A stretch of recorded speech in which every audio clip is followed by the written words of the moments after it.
Today's podcast is presented by Podgo. Podgo is the easiest way for you to monetize your podcast, providing podcasters with a flat rate for ad space so you always know how much you get when you include an ad from Podgo.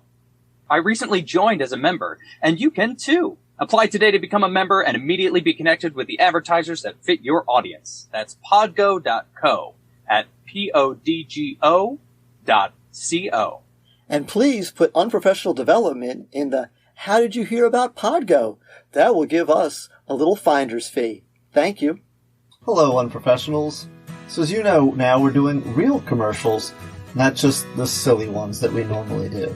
So today I've got with me my daughter Micah. Say hello, Micah. Hi. She has an Etsy account.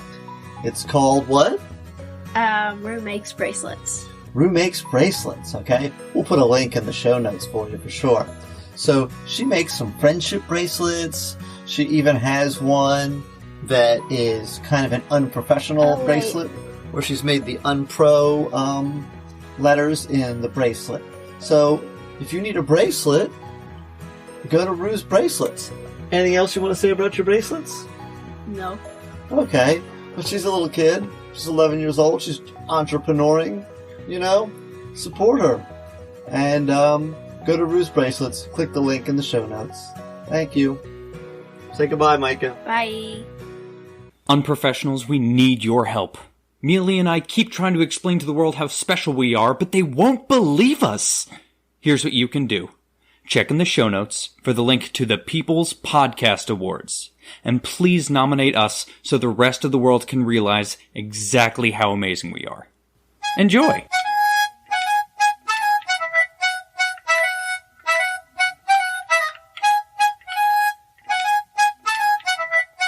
Welcome, ladies and gentlemen, to an exciting episode of Unprofessional Development. I'm Podgo. And I'm Mealy. And today with us, we've got Chris Smith, another guest from across the pond and a little bit north. So our first Scottish guest. So this is going to be awesome. He's wearing a kilt, and he's got the face paint from I can't think of the Mel Gibson movie, but he's ready to go. We did get him to put away the bagpipes. Yes. We need a bagpipe version of our own. We need a bagpipe version of our theme song. But anyway. How are you doing today, Chris? I'm doing great. Yeah, really excited to have a chat with you guys, and I'm sure it'll be a lot of fun. Awesome. So I know, Chris, somehow along the way I found your newsletter. And so he's got this newsletter that I found. It has some puzzles in it and some brain teasers and those kinds of things. And I like to have that in my class. I teach math. So I subscribe to his thing, and I've used various ones over the years with my students. So that's kind of like where our connection is. And then I said, hey, I've got a podcast. Let me see if I can find this guy on the Twitter. And so I went on the Twitter and found him and said, hey, you want to come on the podcast? He's like, who, me? What? Huh? I said, yeah. I mean, we can't have Tony Danza on every week. So, but for those of you who are just tuning into this episode, there is one with Tony Danza on it. So make sure you tune into that. Okay. So Chris, you seem like a ridiculously smart guy. So I'm wondering, what exactly brought you into teaching? Did you just have, an aptitude for math, or was there something else that really kind of pushed you to get to the classroom? So, I think my journey into maths teaching wasn't particularly smooth. I think I really enjoyed maths as a student, as a pupil, even if there were, peaks and troughs, as any good sine graph would have. So, for example, when I was in first year, just starting secondary school, high school, so 12, 13 years old, and our teacher at the time was a guy called Mr. Morton, and he was like a really old school, traditional, everyone sit in silence, and I am at the front of the board, and he was just, you would literally teach yourself every topic. There'd be books on the wall. You would go up and take it, work through it, mark your own work, and then move on to the next book. So everyone in the class was at a different point, and I remember teaching myself from books Pythagoras, and I'm like, this is ridiculous. Why on earth wouldn't this teacher, who was super smart, want to teach me about Pythagoras' theorem? It seems like a lovely thing to share with students. And Actually, just how to pronounce it. That's the biggest challenge, I think. Yeah, or spell it in Greek. But I was just, I was fascinated. To be honest, I was a bit incredulous. I couldn't believe that this rule would work for every right-angled triangle. I'm like, this can't be the case. My jotter was just filled with loads and loads of triangles that I'd just drawn out, measured, and then to see if Pythagoras' theorem worked. Each one full of beautiful mind. And pages. Exactly. See, when I saw Beautiful Mind, I was thinking, that is me, age 12. 7. I wasn't allowed to draw in the windows, but apart from that, it was pretty much the same. And so eventually I thought I'd come up with a counterexample. I thought I'd found a triangle which disproved centuries of mathematics. Oh. And so I don't know how I found this bravery, this courage to approach Mr. Morton's desk, but I got to his desk and I said to him, I think you'll find I've disproved Pythagoras' theorem, and I would like you to, from now on, from henceforth, I would like to be called Chris-thagoras. Oh, it's an awful moment. Mr. Morton just shakes his head. He looks at me in utter disgust because he knows his stuff and he knows that there are umpteen proofs for Pythagoras' theorem. There's no way this wee boy's going to come up with something. And literally, the triangle that I'd drawn was so minuscule. It's like tiny, almost microscopic. So when I went to measure it, it seemed like the three sides were all the same length, but they weren't, and so it was a bit embarrassing. And so you might have thought that was enough to scupper maths for me, but while I was at secondary school, Andrew Wiles disproved Fermat's last theorem. So this was a big deal in maths. This was like maths getting on the news, which hardly ever happens. Right. And so, yeah, so this meant that I was really like, cool, maths is happening. I'm going to do this. And so I went off to uni and studied maths and loved it. And spent 4 years just soaking it in. Just give me more maths. I'm loving this, guys. And at the end of mathematics. Yeah, exactly. As a math addict. And eventually got to the point where I'd finished my degree. And then I thought, I don't actually know what I'm doing now. I'd not spent any time in that 4 years formulating a plan of what the next steps would be. So I sort of fell into starting a PhD, and it was a fascinating topic, right? I was going to be doing mathematical modelling of blood flow in the human placenta. Ooh. So yeah, and that was my backup too. And so I was going to find out about how blood flows around when a woman's having a baby, and how the blood flows in the placenta will allow oxygen to transfer and nutrients and all this sort of stuff. And I thought, this is quite interesting. As it turns out, research day to day was not my thing. I found it a bit dull, but I was speaking at conferences all over the place. I was invited to go and speak in Germany and at the House of Commons down in London. And I thought, talking about maths is great. And they also let me loose on undergraduates. So I was teaching university students maths, and I thought, this is amazing. I'm loving every minute of this. And it is a bit shameful that it took that journey to realise maybe you could do teaching as a career. Because I love working with young people. So it should have been more obvious. Like, I like what young people like maths. Why don't you try and do a career that combines those things? And so went into teaching and have not regretted that one bit since. That's great. Wow. Your story reminded me of something that happened when I was in high school. I was in an economics class, and not the most action-packed. But I remember I went up to my economics teacher one day, and I thought, hey, I just had an amazing thought. What if every month we taxed everybody $1? And then just had like a lotto and had somebody win $1 million. And that would just spark the economy, right? Because that person would just spend lots of money, and $1, nobody would miss it.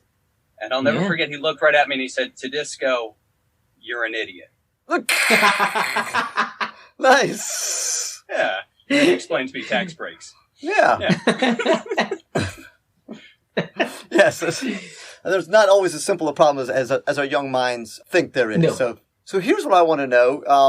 Because like I said, I got to know you through some of these puzzles and these brain teasers. So a couple of things. A, how did you get into that? Which it sounds kind of like we got a little taste of that. But B, how much of them are your creation? And if you can walk us through the process with that, and how much of them are you just finding them other places? Because, like, to me, you're like the gold mine for them. And it's hard for me to find another place that fit for young people, because there's some of these like crazy difficult ones, and then there's some that are just so elementary that yours are a lot of times kind of right in that wheelhouse where I want that sweet spot that I want them. So I'd love to be able to say that my mum was like a expert puzzle writer, or like my dad, you know, crafted crossword puzzles for a newspaper or something like that. Story. Yeah, that's right. My grandpa worked at like code breaking during World War II or something.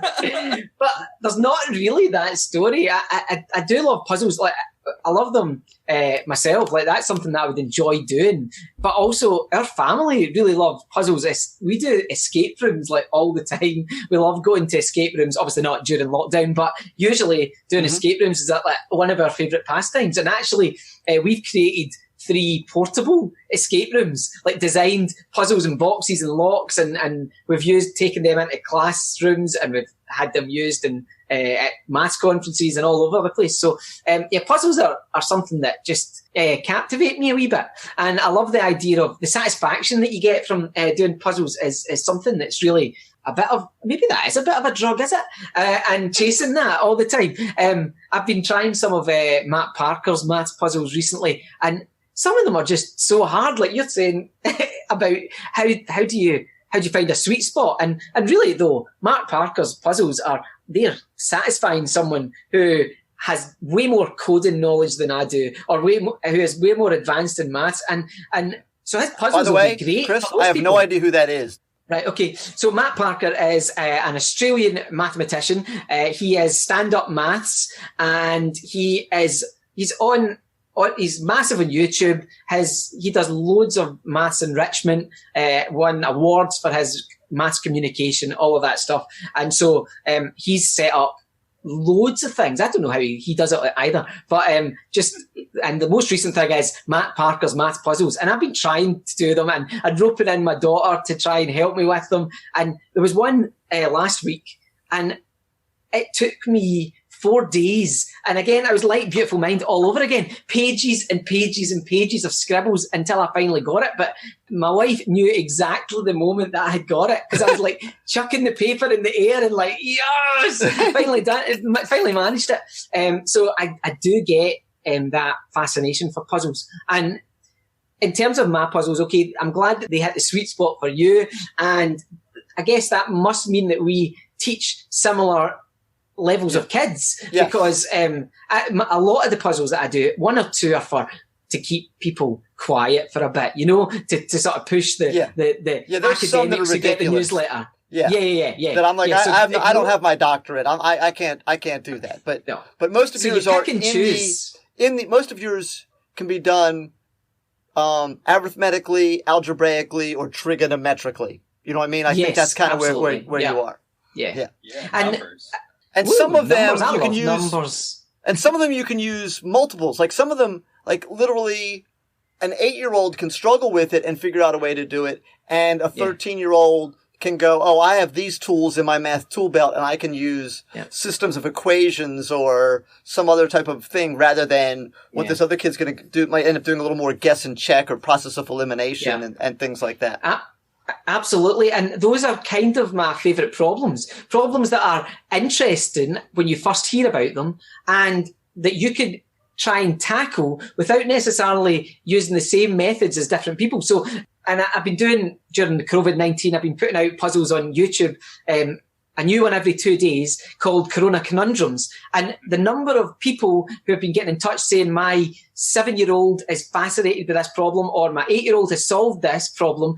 And some of these problems are quite straightforward, you might think, but there's so much underneath that is just fascinating. And probably the most ridiculous one that I just brought out was about group chats and the sort of maths of group chats. And you had 9 screens, all of me acting out a group chat. It was like scripted. It was ridiculous.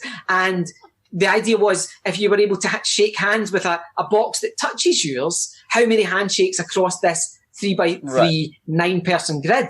And actually, I had lots of responses from parents who had been doing this with young primary kids, elementary kids, and who had managed to get some success.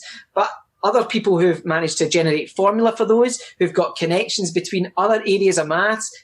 I love that spread and that connection and that idea that you can have a low entry, high ceiling problem. Those appeal to me. But I don't want to claim that all my problems are original Smiths. I look for puzzles all the time, and some puzzles that appear in the newsletter will be literally old classics from hundreds of years ago. Some will be problems that I've come across but adapted slightly. Some will be ones that I've just come up with, because I'm always sort of trying to think of creative ways to get people into maths. And so it is a blend of those things. And I try, where I know the source, to sort of say, give hat tips and say, this, thanks to this person for sharing on Twitter, and I'm grateful for it. So I'm not really wanting to steal anyone's ideas, but if someone shares something, I'm happy to let all the newsletter readers get a wee bit of that action, because there are lots of people, and maybe 3,500 or something like that, who read the newsletter each week, teachers from across the world. And so if someone comes up with a great puzzle, it's not better that it's used in 3,000 classrooms across the world than just being used by the 30 students who are in front of me. Mm-hmm. And I'll say this, and we kind of touched on this when we had Robert Komplitsky on, when we had the Making Math Moments guys, is that there's something about that level of engagement that when these kids see these things, like you said, escape rooms, puzzles, that there are kids who will jump in there and want to do these things so much more than if you just put, like you said, like a triangle up there and label two sides and go, what's the third side? And they're like, I don't really care what that other side is. But when you go, hey, there's how many handshakes can we get here? Or I've got a bucket of paint here, and I've got a thing of, this here, and how's it going to do that? One of the ones you had from a long time ago, if you remember this one, there's a paint tin, it's got a third, and you paint a room, and there's a quarter. I can't remember the numbers, and you have to figure out how much does the tin weigh, and you have to get into the fact that, all these different things, and that really gets my kids kind of going. So I do love that, and it really is so much fun, and it makes math can be fun. Well, and here's the other thing I want to kind of touch on, I think, and Chris is going to back me up on this. Like, all 99% of math, that, except for like some of the esoteric stuff from maybe the past 50 years, was because someone wanted to solve a problem. I've got these sheep. I've got this grain. How much grain do I need? How much do I need to plant to get these sheep? I want to loan you some sheep and trade you some this for this and all these, and all of a sudden interest rates come and all these.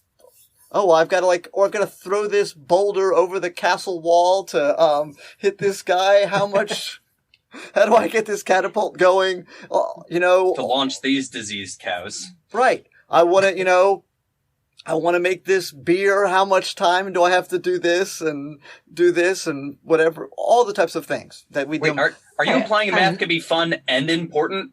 Is that that's it? That's so. All of your examples there were less about fun and more about the relevance and the application of maths, which I'm totally behind, and I was drenched in that during my time and doing research in the department, because people were doing liquid crystal displays for mobile phones and TV screens. Other people were doing about the maths of laying cables under the ocean.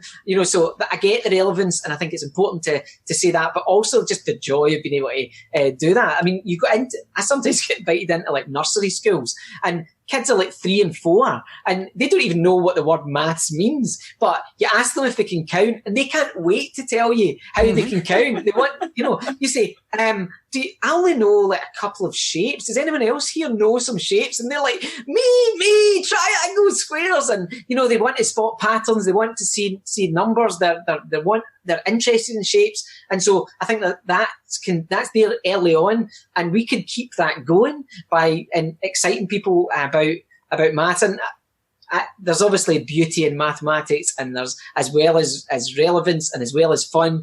And I think any teacher worth their salt will try and share a bit of the joy of their subject, and will try and convince them why their subject is a creative and worthwhile subject. So this isn't unique to maths, really, but we're passionate about it because that's where we're coming from. Yes. And without getting too nerdy here, I still remember when, like, it was shown to me that, the connection between Pascal's theorem and binomial expansion, all of which are like foreign language to Tedesco, but that connection, that like there's this to Google that. Yes, but the connection, like this seemingly like, oh, we're going to do this thing, and then it's going to apply to this thing as well, and then how that applies to compound interest and Euler's number, and it's all these things that just connect, and it really is. It's a beautiful, beautiful thing. All right. Math, beautiful, fun, yeah. Yes. See, all right, so I'm an English teacher, so I'm only connecting to this in all of my love and research for Lewis Carroll. Oh, We created a whole lot of math problems. Yeah. You're welcome. You are welcome. All right, so you kind of touched on this before, so then, all right, so I see your journey from being such a young little nerd and turning into a professional teacher. So then so how did you make the leap then from being, that classroom teacher to starting to put out this newsletter and starting getting a YouTube presence? Like what was sort of the push for that?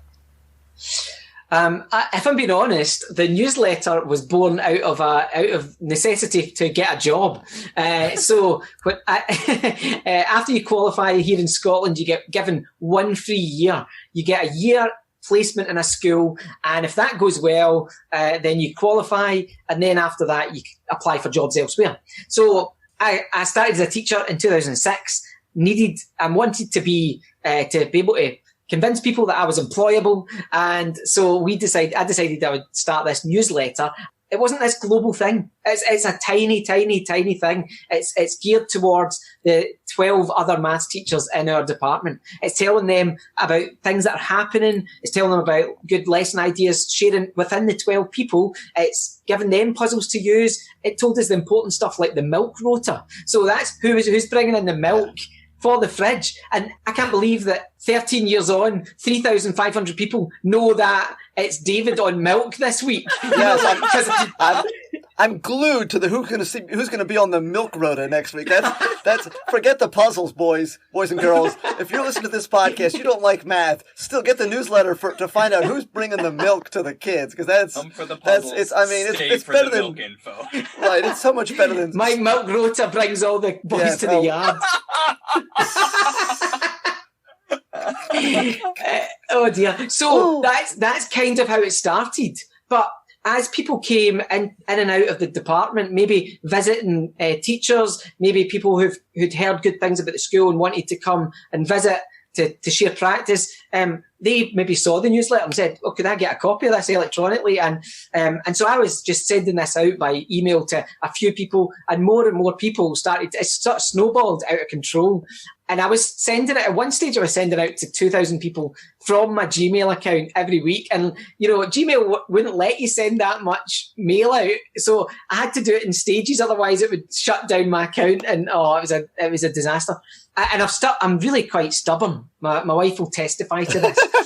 So really all the cool cats were writing blogs, and I'm writing a mass newsletter. It's 2 sides of A4 paper, and I'm emailing this out to thousands of people every week, and that seems crazy, but I stuck to it. And one of the things that I love is that every single person who is signed up to that newsletter, at some point, we've had a conversation by email. They've contacted me and said, "Can I sign up for this?" And I've said, "Yeah." And where are you from? What tell us a wee bit about yourself. And so I've got this connection with people. And so they'll email and say, "I used this lesson in my class. The kids loved it." Or, "Thanks so much for sharing this. I had never seen that website before. It was really handy and just what I needed for this week." Or people will say, "Thanks for what you do. Can I offer something? Can I give you, a lesson idea or a puzzle?" And so I really cherish that interaction. And it's been a really stimulating part of my development as a teacher. I think I could have easily stagnated, but every single week for 520 weeks, I've been trying to come up with new material for this newsletter. And that is a labour of love and it is a burden, but actually it's kept my teaching fresh. Mm-hmm. It's meant that I am always uncovering new, brilliant stuff. It means that I'm finding the wealth and the generosity that is out there. And so it's a no-brainer for me. I'm keeping going with it. You've avoided the temptation to recycle puzzles? Yes, so far I have not managed, unless it was unintentional. We're on edition, we're in the 500s, 600s, what? 500, issue 520 went out recently, so that's 10 years basically. Yeah, it's over 10 years. Wow. So our school year covers 39. It's school weeks. It's during school weeks I send out. So you do roughly 39 each year. Okay. So I've been doing it for 13 years and loads of opportunities as well from that. You know, you were asking that earlier on. So people, because of that, have found out about who I am and what I do, and they've been sort of captivated by that. And so Twitter has been somewhere that I've been able to share lots of ideas, and so a lot of people follow just for that. I mean, it's really, really geeky. I don't follow any of my friends on Twitter. They are horrified by this, but I said that's not what I'm on there for. I'm on there for maths. There's been lots of things that have stemmed from that. So I've been involved with the Maths Week Scotland. I was roped in to help get that established, and it's been going for 3 years now. I've been worked with the Deputy First Minister for Scotland, John Swinney. So we do maths challenges that go out under his name. So we sort of do the work, put these together, and because he's sending these out to every primary kid in Scotland, just loads of maths, and none of that would have happened without the newsletter. And yeah, I suppose YouTube, it's a great way to share things that I can't share in the newsletter. Like I do a lot of math songs, so they don't work well on paper, but sharing them on there is really good. I do ridiculous antics for Pi Day, and so quite often they are quite visual and video based, sharing some of these puzzles, as I said before, the Corona conundrums and the Deputy First Minister's challenges. All of these things can work well on YouTube. I really did enjoy Pi MCA. That was fun. So that is the classic example. That is the classic example of what we were talking about earlier about fun, the fun that you can have with maths. That was, a lot of these things come from my crazy brain. That one didn't. That one came from the boy that's in the front row, Joe. He said one day, "Sir, Pi Day's coming up. Why don't we do a maths song? Don't do the YMCA. Let's do the Pi MCA." And so we were on eBay ordering Village People moustaches. We were writing lyrics. We were practicing it, and by the end of it, it's amazing. Kids are dancing on the desks. They are performing, and it's ridiculous. Honestly, I still watch it 7 years after we recorded that. I'd still love it, and became a sort of international hit because the Museum of Math in New York voted it in 2015 its top Pi related song for high school. Nice. Wow. Woohoo! I tell you what. See, that's a growing market. You thought Tony Danza was a celebrity, boys and girls. Look at this, what we got here. We got like basically a math hall of famer, essentially here. Yeah, it's a niche description there. Yeah. Which actually does bring up the next thing. So I heard you were Scottish Teacher of the Year. You'd gotten that award? What year was that? And what was that process like? That was in 2018. I kind of found out it's a nomination process. So pupils, it turns out pupils and parents and colleagues and people from outside the school had nominated me, put together sort of nominations. And by the time I found out about it, I was in the final three. So the three nominees that year were me, so a secondary mathematics teacher. There was also a primary teacher, and there was a teacher who taught in a special needs school. So really, really different. I don't even know how the judges go about comparing that, but they came out to the school, they watched me teach, they interviewed parents and pupils and colleagues, they heard about the newsletter, they heard about ridiculous Pi Day antics, and they knew you had disproven Pythagorean theorem. That probably had helped. Yes. I had to keep that one quiet. You know, that's when you have to sweep under the carpet when the judges are coming to hear. You don't want to shake up the system. I get it. And so eventually it came to this big fancy glitzy awards ceremony. The Scottish Education Awards are like the Oscars of the Scottish education system. I watch them every year. I really do. You look so good on the red carpet. Who are you wearing? I was wearing a Pi t-shirt and a kilt. I am not joking, actually.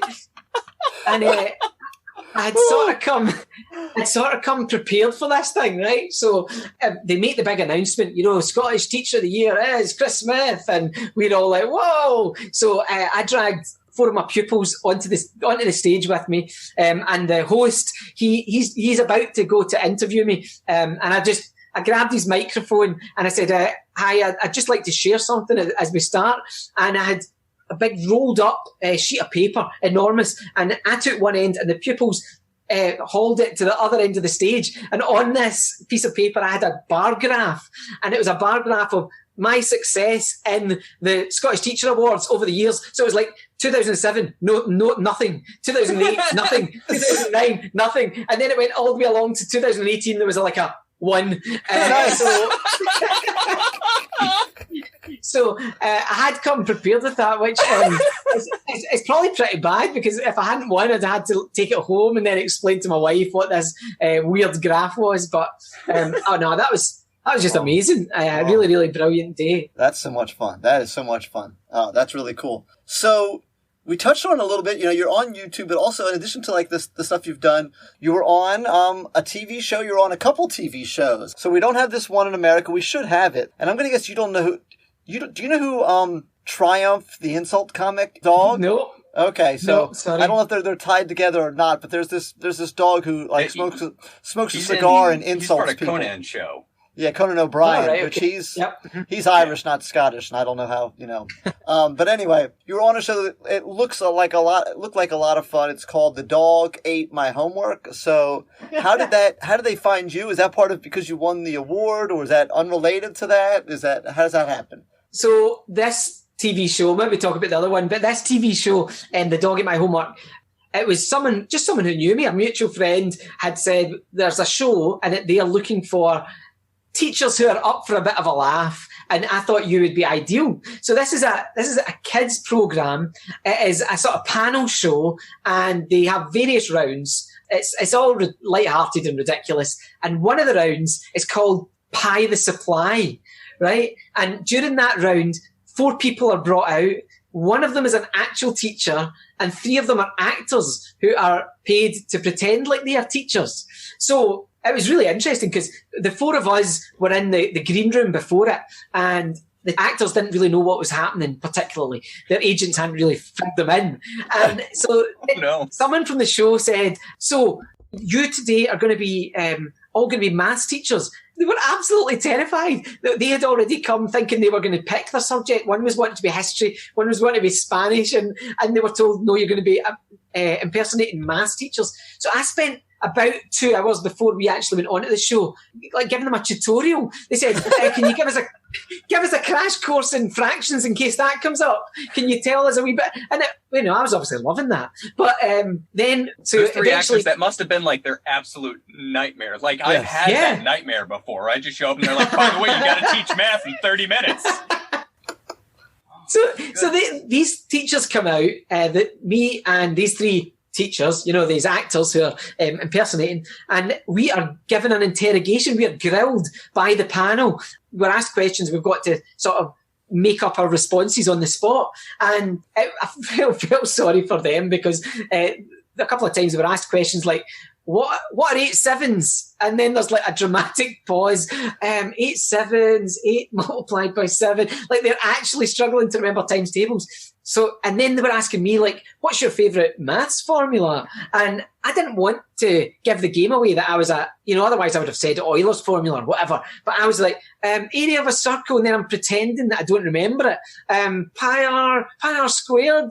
And the host says, oh, you're either a maths teacher but not a very good maths teacher or something like that. I'm like, no, I'm good. I'm trying to pretend, because there's a bit of risk involved, because if they identify you as the teacher, you get a custard pie to the face. That's why it's called Pie the Supply. So yes. I'll not provide any spoilers for that, but you can watch that. It's only about 7 minutes, that clip. My favorite was the one person who obviously was not a math teacher, and they asked her a very challenging math question, and she just looks at him and she goes, nope. They asked her, what is, can you give us, just to briefly explain what is calculus? Oh, yeah, that's right. Can you explain what is calculus? And she's like, no, I'm not going to do that. Oh, that poor woman. And you're like, I don't know if she's being, but she did it well because you didn't know if she was being rude and like, I'm not going to condescend to do that. Or no, I have no idea. Like, it was really good. Yeah, so that was before the Scottish Teacher of the Year thing. I did the second TV programme that we were on sort of snowballed, I think partly because of that.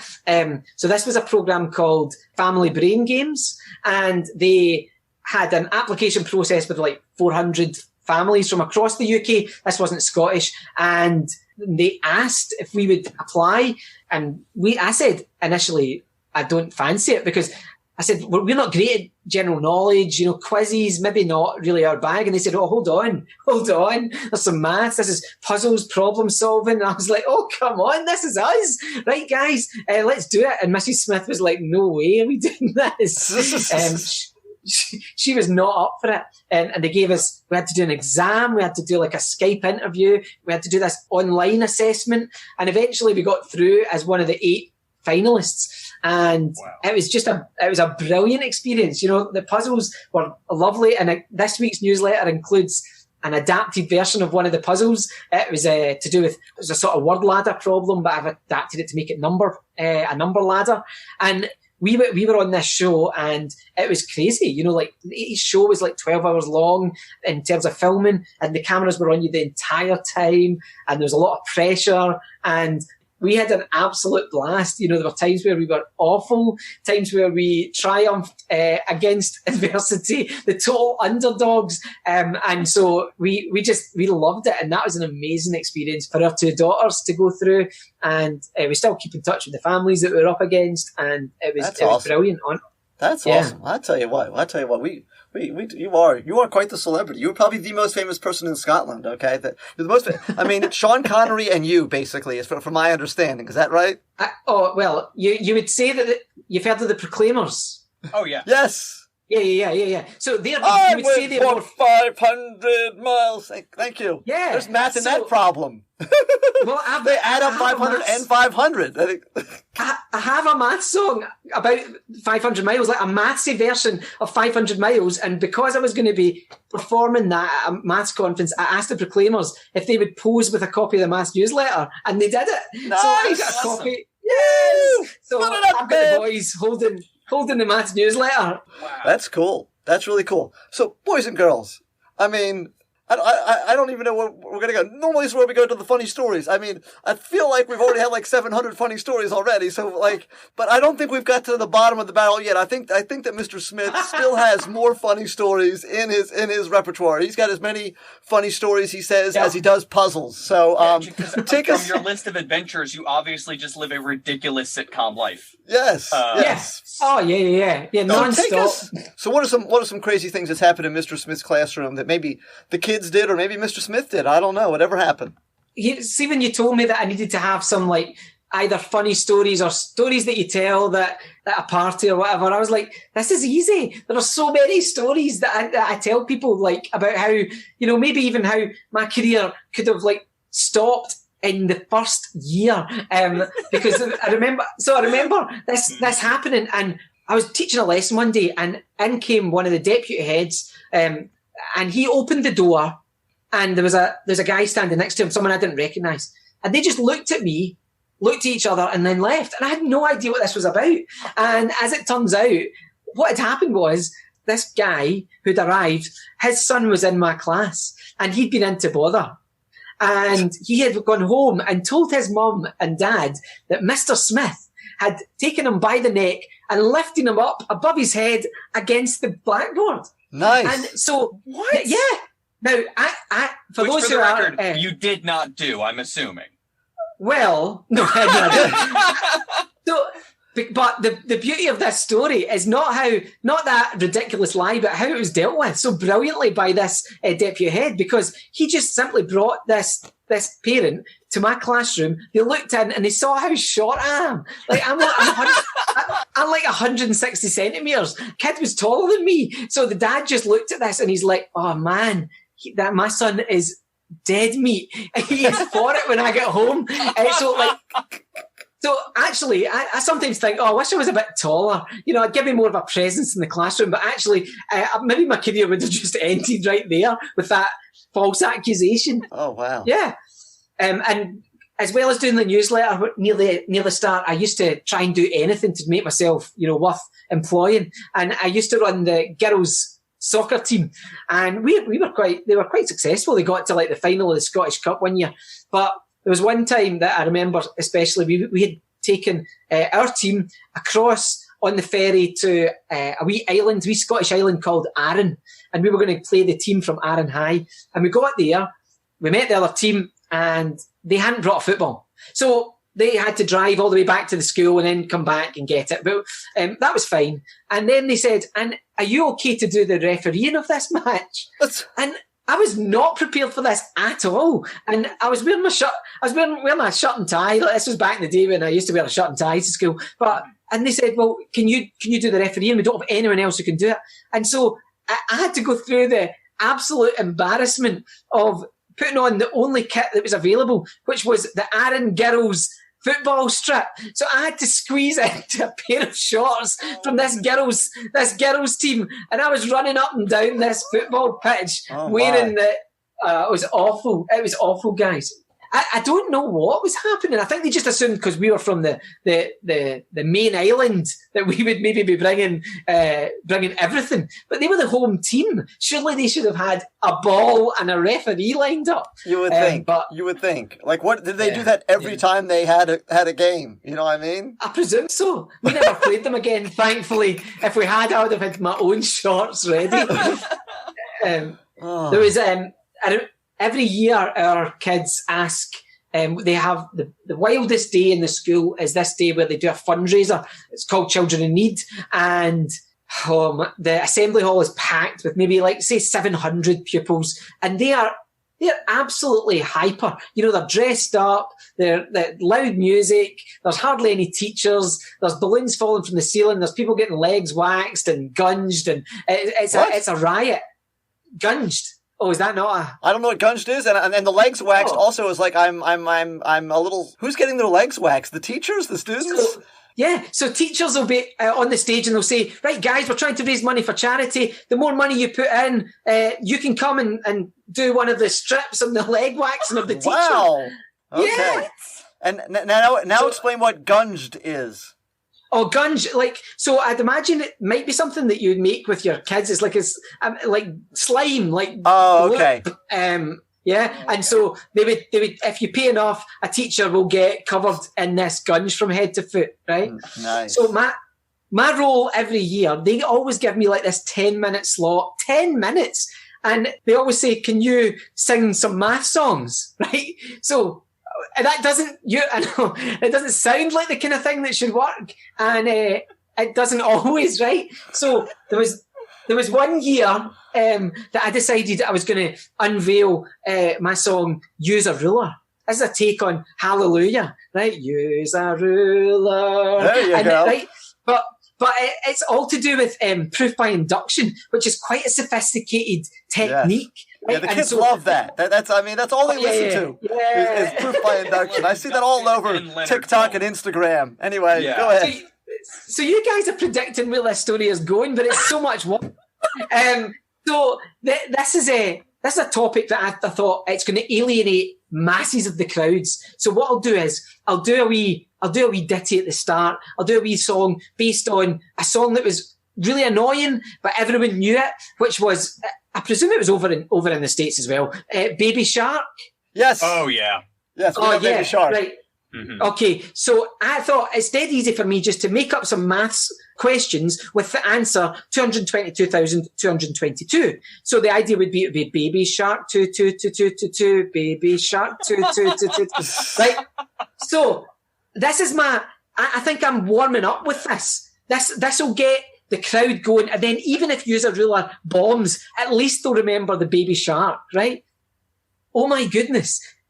I think I'm an all right teacher, but I wouldn't have the authority to silence 700 pupils simultaneously. But seeing I did that song, it was total tumbleweed. Baby Shark bombed entirely. No one is laughing. No one is joining in. And I'm looking up at the guy at the desk who's doing my slides, because there's a massive screen with the lyrics behind me, and trying to get him to move on. so that I don't have to do 7 verses of this through Mummy Shark, Daddy Shark, Grandpa Shark, all that. But he wouldn't do it. So I had to do every verse, and it was awful. Oh.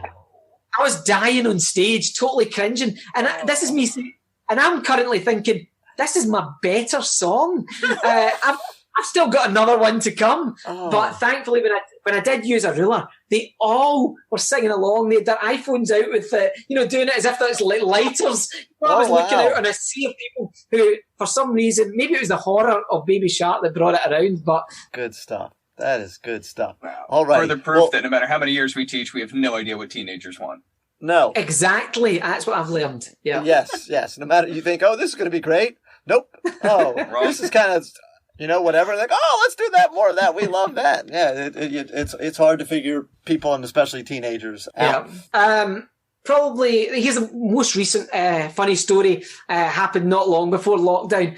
One of my amazing colleagues from music teaches, I think I'm doing all right teaching, walking around the classroom, and he's in a wheelchair, right? And I just think that's amazing, that he's able to do the same job that I do, but from his wheelchair. Anyway, he came to visit my classroom, and he said, look, I'm just going to use my crutches for getting along the corridor. Do you mind if I leave my chair here? And it's a kind of nifty one. It looks pretty fancy. And so I said to him, look, any chance I could have a wee shot of this thing? And then I said, it probably costs more than my car does. And he said, it definitely costs more than your car.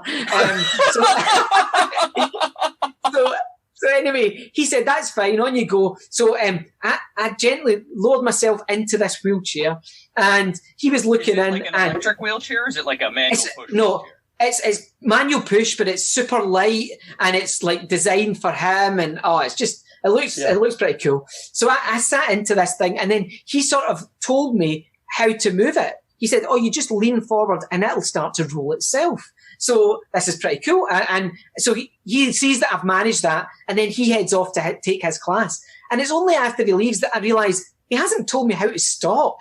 So I just keep going forward and forward and forward until I hit the desk of the pupil that's right in front of me. And so I think, well, I need to get back the way. So I instinctively just started to gently roll the wheels backwards, and I began to tip. Oh, no.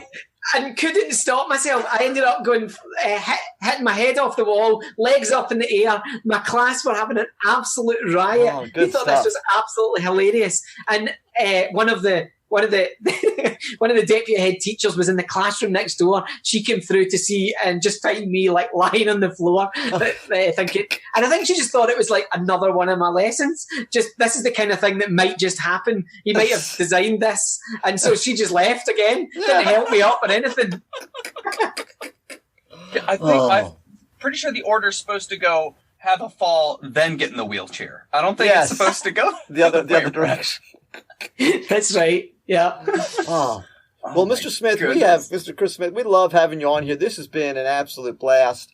And we will make sure that we always do in the show notes, connections to all that stuff. And I don't know how many, you might get at least 2 more new subscribers to your newsletter, because we're so popular. But anyway, Tedisco, did you have any last minute questions before he goes? No, just, so if people want to get, on your newsletter or find you on YouTube or connect with you online, what's the best way to do that? So I'm on Twitter. I am at AAP03102. That's a nice, easy one to remember, eh? But don't worry, you can put this stuff in the show notes. They can, definitely sign up for the newsletter. Just send me a wee email, and we'll have a wee blether there, and I'll hook you up with that. You can see some previous issues and get in on that action. It's great, yeah. Awesome. Thanks very much for having me on. I've enjoyed this wee chat. Oh, so much fun. So much fun. And so we always end by saying, just remember to stay unprofessional.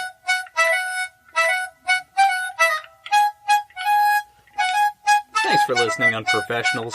Next week, it's just going to be me and Mealy. Just us. So, if you're interested, here's a little taste of the future with just us. Today, so what we're doing is, I think we're going to call fictional fan mail feedback is what I came up with, because Ooh, I like it. Yeah, the alliteration. The alliteration. We love some alliterations here. Alliterations. I like a little alliteration. They make you sound smarter and cool and whatever. So anyway, you guys have sent us no email because, I don't know, you don't know how to send an email. You're afraid we'll reply all to your email. I have no... intimidated by our celebrity. Yes, that's it. So we're kind of priming the pump here. We will read off some potential emails that could have happened in our minds from some fans. So we're really, I mean, we're not lying. We're just ahead of the curve. We know the fan mail's coming. Yes. I know it's tough to get to the post office right now. But it is. I'm sure, like, once people are okay getting out to this post office again, it'd be like Santa Claus, just a big bag. Is it tough to get to the email post office? I don't know if that's tough. You know, for some people, all right, it is. Okay? And that tone isn't helpful. So, yeah. All right. Do you want to start off? Oh, no, I think you definitely should. Okay, I'm going to start off. Okay. So, this one says, Dear Unprofessionals. Oh. Yes, so nice. So well written. What is the best advice or tip that another teacher gave you that you pass on to others? Signed, Vinny from Vegas.